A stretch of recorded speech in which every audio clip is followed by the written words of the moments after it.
Hey guys, welcome to Wrestling Daze and welcome to these Survivor Series Wargames predictions. So let's get started. We're in Canada, Vancouver at Rogers Centre Arena, and we're going to start with this. It is the Women's Wargames match.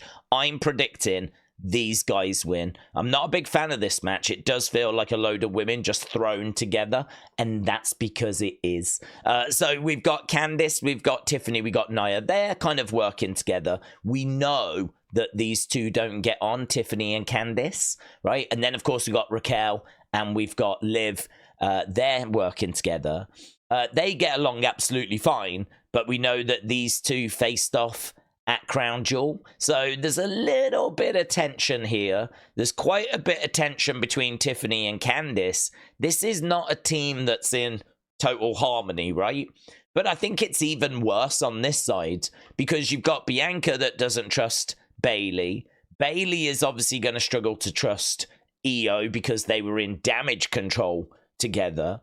I don't know that any of them can really trust Rhea because Rhea, of course, for the longest time was in Judgment Day. She is not interested about anyone in her team. She just wants to get her hands on Liv. Add in the fact that we don't know who attacked Jade Cargill. And honestly, it could be one of these. You know, lots of suspicions around Bianca. I've seen Bayley's name mentioned quite a few times. Naomi's name has been mentioned quite a few times. So that kind of adds an extra level of spice to this. Also, news today, apparently Jade Cargill might not actually be injured. And so all of a sudden we need to start thinking about when is she going to return? Because when she returns, I think that's when we find out who attacked her. I'm not saying it's going to be on this show. That might feel a little bit soon, but again, just something to think about. So who's going to get the win? I think it's these guys. Main reason is because in the other match, I'm going to predict the faces win. So in this War Games match, I'm going to predict that the heels win. We know that Liv is going to go on to face Io a little bit further down the road, maybe at Saturday night's main event. So I don't think we need to worry about like her next challenger or anything. And I'm thinking that Candice could really do with getting the pin because Liv doesn't need to get the pin, she's champ. Rhea doesn't need to get the pin, she's champ. Tiffany doesn't need to get the pin because she is the Money in the Bank holder. So it's only Raquel or Candice that I think could really do with getting the pin and winning this for their team. And it makes more sense that it be Candice because that would then mean that she looks even better in Nia's eyes because Nia has kind of got a lot of time and respect for Candice, and that is making Tiffany a little bit jealous. That is making this relationship quite fractured. So I think we can further that if Candice gets the pin and the win. Don't know who she will pin. It could be Bianca, because Bianca now is not in a tag team. We think this title is going to be stripped away from her, maybe even on SmackDown. So Candice pinning Bianca might set up a bit of a story, bit of a feud, get Bianca into this kind of a conversation, into this mix. I don't think it'll be Rhea. She's got her sights set fully on Liv. I don't think it'll be Bayley because Bayley Nia was SummerSlam, of course. I don't think it'll be Io because Io's over on Raw. And Naomi, it's hard to know what's happening with Naomi. It's hard to know what we're doing there, but obviously Naomi and Nia have kind of faced each other fairly recently, so I don't know that we need to build like any feud there. So, yeah, it's a tricky one. It is a tricky one. I'm going to go with the heels, and I'm going to say that Candice gets the pin. I do think there'll be some feuds and stories that come out of this. It's a little bit like the Rumble. It's not just this match and that's it. Sometimes you can get a few stories and feuds that kind of set up the next couple of months coming out of these matches. So lots to digest there. Don't know that we're going to get a return or anything, but obviously Alexa is floating around. Charlotte is definitely floating around. So, you know, Charlotte could come back at the end of this match and just change the game, you know. I don't think she will. I'm not expecting that. That's pretty much all I have to say about this match. Then we've got this, right? Gunther against Damian, really quick. I think Gunther retains. I think the build has been really interesting because I think we've made Gunther look quite weak. I think we've done that because we know that Damian's not winning the title, so we've got to make him look as good as we can in the build, because by the time we get to the match, he ain't winning the match. And if Gunther looks quite weak, but it doesn't matter, because he's going to look good when he keeps the title, right? I think it would be a mini disaster if Damian wins this, because I think that we've made Gunther look a little bit weak. We've got him questioning himself. Some of his aura has been diminished. If he then loses the title as well, like, I don't know.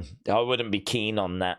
So I am keeping my fingers crossed that it is Gunther that gets this victory. I'm keeping my fingers crossed that this was just a little blip, and then he finds himself again as we head into 2025, because he really has been struggling with his confidence.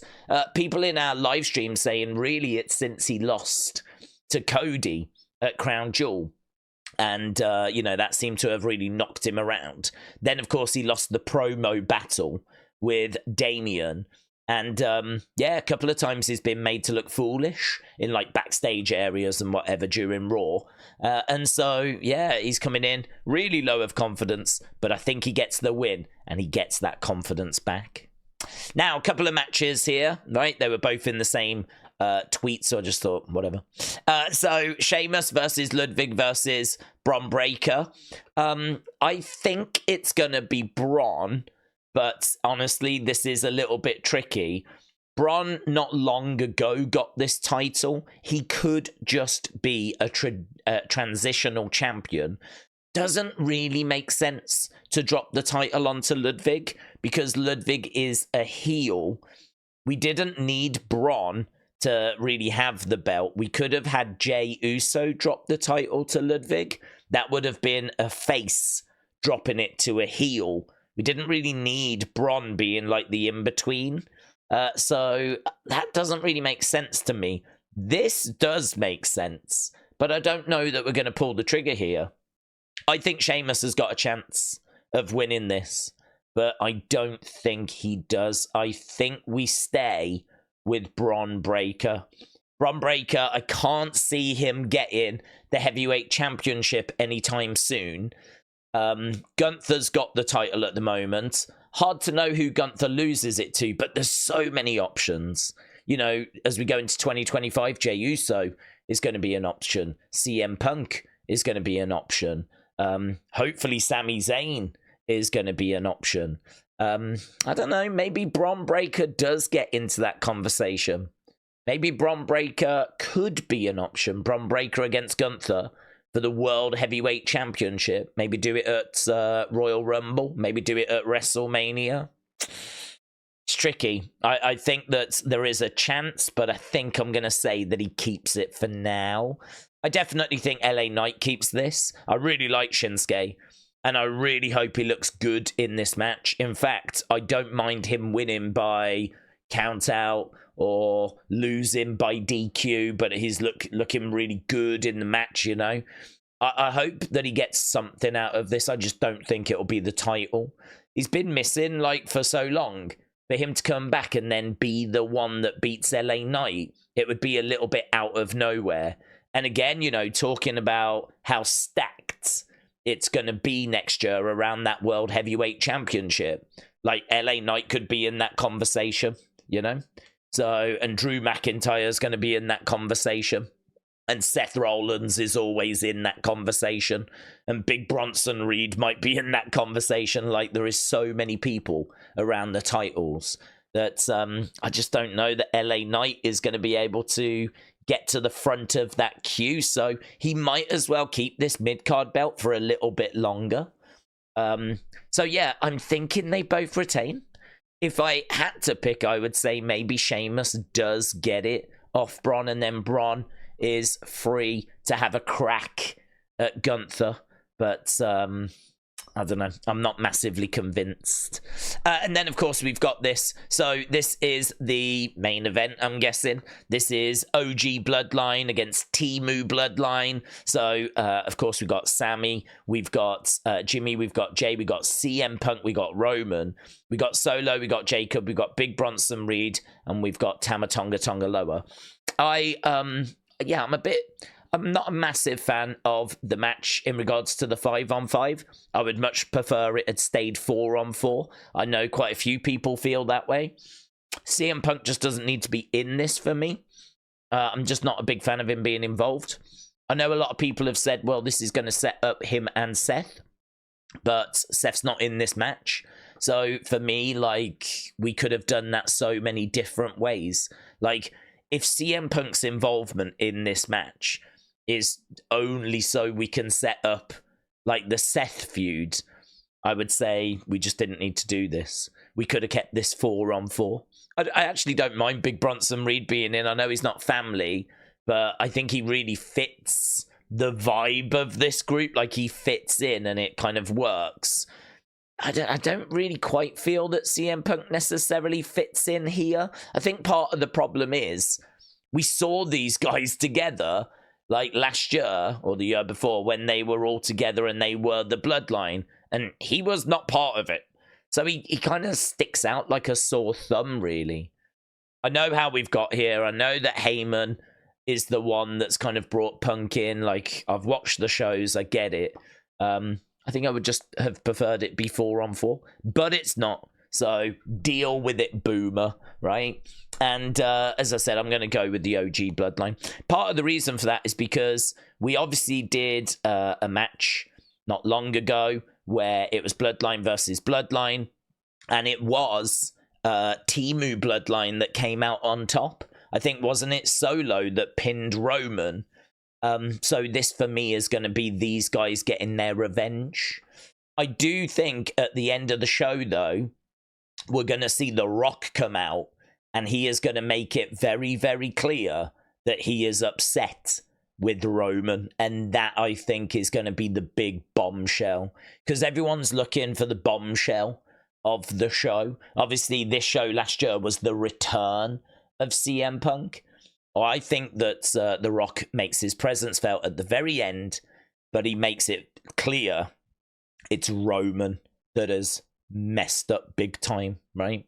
I got a couple of other little notes. So I've got Cody and Kevin Owens, Saturday night's main event. It's not a PLE, but it's going to be the last special of the year. That's like a week or two away.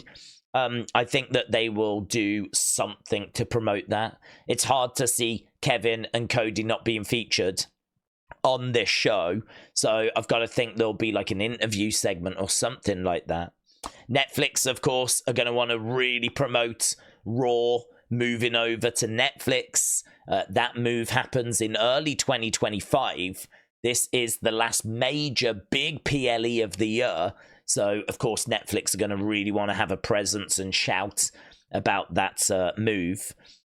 Seth could make his presence felt on this show because, of course, he was beaten up by Timu Bloodline. So he's probably going to want to get revenge on them. But we know he doesn't like Roman. And he certainly doesn't like CM Punk. So if Seth does get involved, it's certainly not to help these guys. It's only because he wants to cause these guys pain. And it could even lead to a confrontation because I think 2025 is going to be dominated, the first part, with CM Punk against Seth Rollins, which should be awesome, to be honest. We should get some great matches out of that. So yeah, those are a few thoughts that I had. If we have a look at the betting odds. So I got tagged in this 3 hours ago. So who's your money on for Survivor Series? So here we go. Look, minus, the bigger the minus, I haven't seen this, by the way. The bigger the minus number, the more of a favorite they are. So, yes, OG Bloodline minus 250. That means they are favorites. Not huge. It's quite close, actually, all things considered. Again, the bigger the minus number, the more of a favorite they are. So minus 250 is okay, but I think we'll see bigger than that.